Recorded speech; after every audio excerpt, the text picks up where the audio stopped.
Good evening दोस्तों, कैसे हो आप सब। आई होप आप लोगों की तैयारी जो पेट की है बड़े अच्छे ढंग से चल रही होगी। तो उसी के अकॉर्डिंग आज हम लोग जो है वैदिक संस्कृति का दूसरा पार्ट पढ़ने वाले हैं, जिसके अंतर्गत हम कुछ इम्पोर्टेंट क्वेश्चंस का डिस्कशन करेंगे और उसके साथ साथ ही क्वेश्चंस के कुछ एक्सप्लेनेशंस भी देखेंगे। तो आइए दोस्तों शुरू करते हैं और हम अपने पहले क्वेश्चन की तरफ आगे बढ़ते हैं।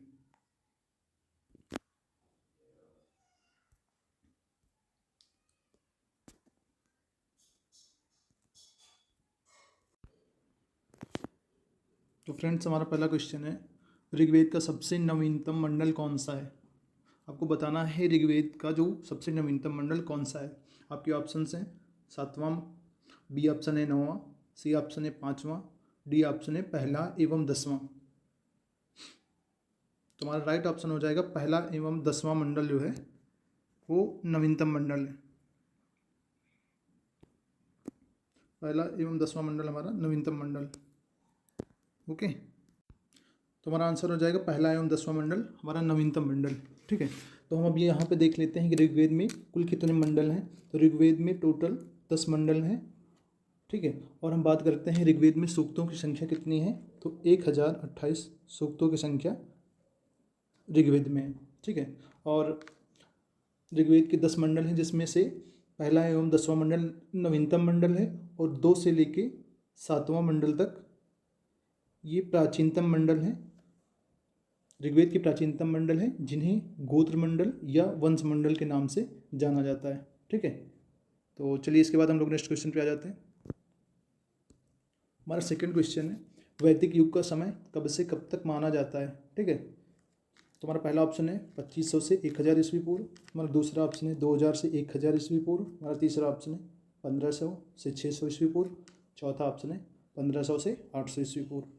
ठीक है, तो हमारा राइट ऑप्शन हो जाएगा 1500 से 600 ईस्वी पूर्व तक। तो अब हम लोग वैदिक युग के काल का जो है 2 पार्ट में बांटा गया है, उसको देख लेते हैं किस किस भाग में बांटा गया है। तो हमारा वैदिक काल जो है 2 भागों में बांटा गया है। पहला है हमारा पूर्व वैदिक काल, पहला हमारा पूर्व वैदिक, और उसके बाद हमारा दूसरा है उत्तर वैदिक काल। तो हमारा जो पूर्व वैदिक काल है वो 1500 से 1000 ईस्वी पूर्व तक माना गया है, और जो हमारा उत्तर वैदिक काल है ये 1000 से 600 ईस्वी पूर्व तक माना गया है। ठीक है, आप लोग याद रखेंगे पूर्व वैदिक काल 1500 से 1000 ईस्वी पूर्व तक और उत्तर वैदिक काल 1000 से 600 ईस्वी पूर्व तक माना गया है। चलिए इसके बाद हम लोग नेक्स्ट क्वेश्चन पे आ जाते हैं। हमारा अगला क्वेश्चन है, ऋग्वेद में इंद्र का उल्लेख कितनी बार किया गया है। हमारे ऑप्शन है 350, दूसरा ऑप्शन है 250, तीसरा ऑप्शन है 150, चौथा ऑप्शन है 200। तो हमारा राइट ऑप्शन हो जाएगा 250। ठीक है, और इसके बाद हम लोग ये थोड़ा सा देख लेते हैं इंद्र को क्या क्या कहा जाता है। तो इंद्र को पुरंदर भी कहा जाता है, इंद्र को वर्षा का देवता कहा जाता है, वर्षा का देवता कहा जाता है इंद्र को। और क्या कहा जाता है, इन्हें युद्ध का देवता कहा जाता है, युद्ध का देवता। और इन्हीं को वृत्त हंता भी बोला जाता है, वृत्त हंता भी कहा जाता है इंद्र को। ठीक है, तो ऋग्वेद में सबसे महत्वपूर्ण देवता जो है इंद्र हैं। और इसके बाद अगर हम सेकंड इंपॉर्टेंट देवता की बात करें तो वो हैं अग्नि। दूसरे महत्वपूर्ण देवता हैं अग्नि, जिनका कि 200 बार उल्लेख हुआ है, 200 बार। ठीक है, इसके बाद जो तीसरे महत्वपूर्ण देवता हैं वो हैं वरुण। वरुण देवता तीसरे महत्वपूर्ण देवता हैं ऋग्वेद के। ठीक है, तो हमारा राइट ऑप्शन हो जाएगा 250। इसके बाद हम लोग नेक्स्ट क्वेश्चन पे आ जाते हैं। अगला क्वेश्चन है हमारा, उपनिषदों की कुल संख्या कितनी है। ठीक है, आपको बताना है उपनिषदों की संख्या कुल कितनी दी हुई है। हमारे ऑप्शन 110, दूसरा ऑप्शन 108, तीसरा 208, चौथा हमारा ऑप्शन है 200।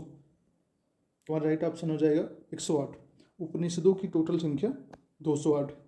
अब हम बात कर लेते हैं थोड़ा सा उपनिषद की। तो उपनिषद हमारा 2 शब्दों से मिलकर बना है, उप प्लस निषद।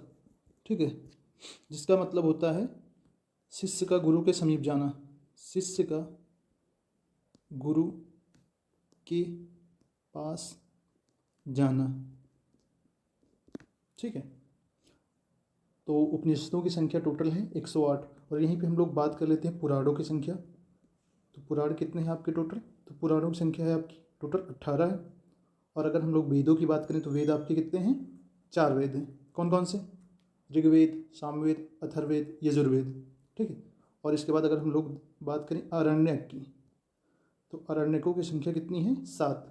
ये भी आपको याद रखना। पुराण कितने हैं? 18, वेद 4, आरण्यक 7 और उपनिषदों की संख्या टोटल है 108, ठीक है। चलिए इसके बाद हम लोग नेक्स्ट क्वेश्चन पे आ जाते हैं। हमारा अगला क्वेश्चन है वेदांगों की कुल संख्या कितनी बताई गई है, ठीक है। हमारे ऑप्शन है 4, दूसरा ऑप्शन है हमारा 3, तीसरा ऑप्शन है हमारा 7, चौथा ऑप्शन है 6। हमारे वेदांगों की संख्या टोटल 6 बताई गई। तो हम लोग देख लेते हैं वेदांग कौन कौन से 6 वेदांग हैं। हमारा पहला हो जाएगा शिक्षा, दूसरा हो जाएगा कल्प, तीसरा हो जाएगा हमारा व्याकरण, चौथा हो जाएगा हमारा छंद, पांचवा हो जाएगा हमारा निरुक्त, और लास्ट हमारा हो जाएगा ज्योतिष। तो टोटल हमारे जो वेदांगों की संख्या बताई गई 6 बताई गई। कौन कौन से हैं? शिक्षा, कल्प, व्याकरण, निरुक्त, छंद और ज्योतिष, ठीक है। इस बात को आप लोग याद रखेंगे। चलिए इसके बाद हम लोग नेक्स्ट क्वेश्चन पे आ जाते हैं। हमारा नेक्स्ट क्वेश्चन है ऋग्वेद में पुरोहित को क्या कहा जाता था, ठीक है। आपको बताना है। तो हमारे ऑप्शन है अध्वर्यु, दूसरा ऑप्शन है उद्गाता, तीसरा ऑप्शन है होता, चौथा ऑप्शन है ब्रह्मा या ब्रह्म, ठीक है। तो ऋग्वेद में पुरोहित को होता या होत्री कहा जाता था। आप याद रखेंगे इसको, होत्री भी बोला जाता था, ठीक है। और यहीं पे अगर हम बात करें अध्वर्यु, तो यजुर्वेद का जो पुरोहित होता था उसे अध्वर्यु कहा जाता था, ठीक। और उद्गाता की अगर बात करें तो जो सामवेद हमारा था उसका जो पुरोहित होता था उसे उद्गाता बोला जाता था। और जो हमारा अथर्ववेद था उसके पुरोहित को ब्रह्म या ब्रह्मा बोला जाता था, ठीक है। तो हमारा राइट ऑप्शन हो जाएगा सी ऑप्शन, ठीक है। इसके बाद चलिए हम लोग नेक्स्ट क्वेश्चन पे आ जाते हैं। हमारा नेक्स्ट क्वेश्चन है रामायण की रचना किसके द्वारा की गई थी। इस तो आप सभी लोगों को पता होगा कि रामायण की रचना जो है किसके द्वारा की गई थी। तो इस क्वेश्चन का जो आंसर होगा वो आप लोग कमेंट बॉक्स में टाइप करके जरूर बताएं, ठीक है। तो हमारा इसका आंसर हो जाएगा वाल्मीकि। रामायण की रचना किसके द्वारा की गई थी? वाल्मीकि द्वारा, ओके। और अगर हम यहाँ पे बात करें वेद व्यास की, तो इन्होंने महाभारत की रचना की थी। महाभारत की रचना की थी जिसको हम लोग रजनामा के नाम से भी जानते हैं, रजनामा, ओके।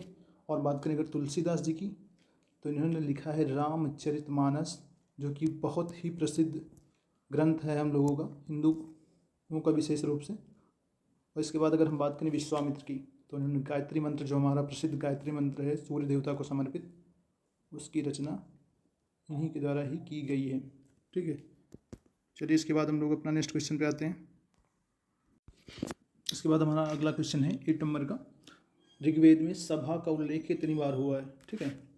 आपके ऑप्शन हैं 9 बार, दूसरा ऑप्शन है 8 बार, तीसरा ऑप्शन 122 बार, चौथा ऑप्शन है 12 बार। तो हमारा राइट ऑप्शन हो जाएगा 8। ऋग्वेद में सभा का उल्लेख 8 बार हुआ है, ठीक है। तो अभी हम बात कर लेते हैं ऋग्वेद की जो प्रमुख संस्थाएं होती थी उनमें सभा प्रमुख स्थान रखती थी, दूसरा समिति, तीसरा विदत। ये तीनों उस समय बहुत ही महत्वपूर्ण स्थान रखा करती थी, ठीक है। जिसमें से विदत सबसे ज़्यादा महत्वपूर्ण संस्था होती थी, जिसका उल्लेख ऋग्वेद में 122 बार हुआ है, ठीक है। किसका? विदत का 122 बार उल्लेख हुआ है। और अगर बात करें समिति का, तो समिति का उल्लेख 9 बार हुआ है। और सभा की बात हो ही गई है, सभा का उल्लेख 8 बार किया गया, ठीक है। और जो समिति होती थी ये निम्न सदन होती थी, निम्न सदन। उस समय समिति को निम्न सदन माना जाता था और सभा को जो है उच्च सदन माना जाता था। सभा उच्च सदन होता था, इस बात को आप याद रखेंगे। सभा उच्च सदन होता था और समिति निम्न सदन। और हमारा राइट ऑप्शन हो जाएगा 8, ठीक है। चलिए इसके बाद नेक्स्ट क्वेश्चन पे आ जाते हैं। हमारा अगला क्वेश्चन है उत्तर वैदिक काल के लोगों ने सर्वप्रथम किस धातु का प्रयोग किया था। आपका ऑप्शन है सोना, फिर उसके बाद दूसरा ऑप्शन है आपका लोहा, तीसरा ऑप्शन है आपका चांदी, चौथा ऑप्शन है आपका तांबा। तो आपका राइट ऑप्शन हो जाएगा तांबा, यानी कि 9 का डी ऑप्शन। उत्तर वैदिक काल के लोगों ने सबसे ज़्यादा तांबे धातु का ही इस्तेमाल किया था। ठीक है, चलिए इसके बाद नेक्स्ट क्वेश्चन पे आ जाते हैं। हमारा अगला क्वेश्चन है, किस उपनिषद में यज्ञ की तुलना टूटी नाव से की गई? यज्ञ की तुलना टूटी नाव से की गई। आपके ऑप्शन है मुंडक उपनिषद, दूसरा ऑप्शन है कठोपनिषद, तीसरा आपका छांदोग्य उपनिषद, चौथा ऑप्शन है आपका जबालोपनिषद।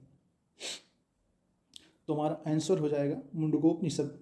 यज्ञ की तुलना टूटी नाव से की गई किसमें? मुंडक उपनिषद में। ठीक है, अगर हम बात करें यहाँ पर कठोपनिषद की, तो जो हमारा नचिकेता यम संवाद है, फेमस संवाद है नचिकेता यम संवाद, उसका उल्लेख कठोपनिषद में किया गया है।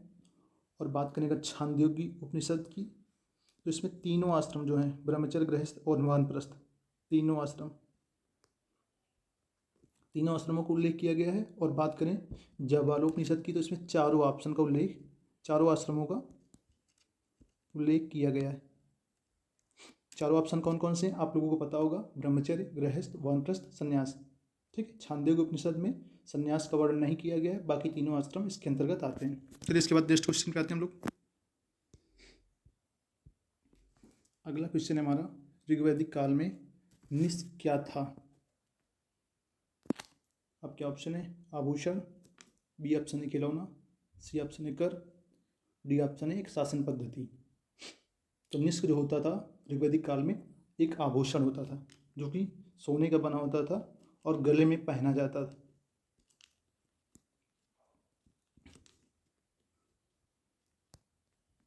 ठीक है, इसको याद रखेंगे आप लोग, निस्क सोने का बना एक गले का हार होता था। ठीक है, चलिए इसके बाद हम लोग नेक्स्ट क्वेश्चन पे आ जाते हैं।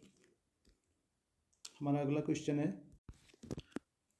सांख्य दर्शन के प्रतिपादक कौन थे? ठीक है, तो आपके ऑप्शंस दिए गए हैं। पहला ऑप्शन है पतंजलि, दूसरा ऑप्शन है आपका कपिल, तीसरा ऑप्शन है आपका गौतम, चौथा ऑप्शन है आपका जैमिनी।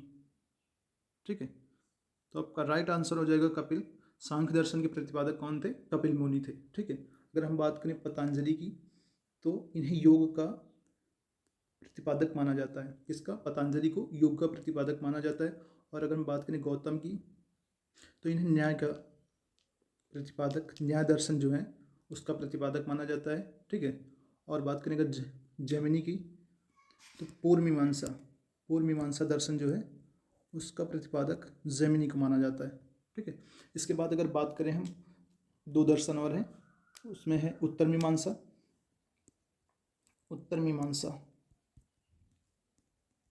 तो इसके कौन है? उत्तर मीमांसा के प्रतिपादक हैं बादरायण जी। ठीक, और इसके बाद एक दर्शन आपका बचता है वैशेषिक। वैशेषिक के प्रतिपादक हैं कणाद मुनि। ठीक है, आपको याद रखना है, पतंजलि के प्रतिपादक, योग के प्रतिपादक पतंजलि, सांख्य दर्शन के प्रतिपादक कपिल, न्याय दर्शन के गौतम, पूर्व मीमांसा के जैमिनी, उत्तर मीमांसा के बादरायण और वैशेषिक के मुनि कणाद हैं। ठीक है, चलिए इसके बाद हम लोग नेक्स्ट क्वेश्चन पे आ जाते हैं। हमारा अगला क्वेश्चन है, ऋग्वैदिक राजनीतिक जीवन की सबसे छोटी इकाई क्या होती थी? पहला ऑप्शन है ग्राम, दूसरा ऑप्शन है कुल, तीसरा विश्व, चौथा ऑप्शन है जन। तुम्हारा राइट ऑप्शन हो जाएगा कुल। उस समय जो राजनीतिक जीवन था वो कई पार्ट में छोटे छोटे उसमें बना हुआ था, जिसमें सबसे छोटी इकाई कुल कहलाती थी, और अनेक कुल मिलके एक ग्राम का निर्माण करते थे, और अनेक ग्राम मिलकर विश्व का निर्माण करते थे। ठीक है, और अनेक विश्व मिलकर जन का निर्माण करते थे। ठीक है, इसमें कुल का प्रमुख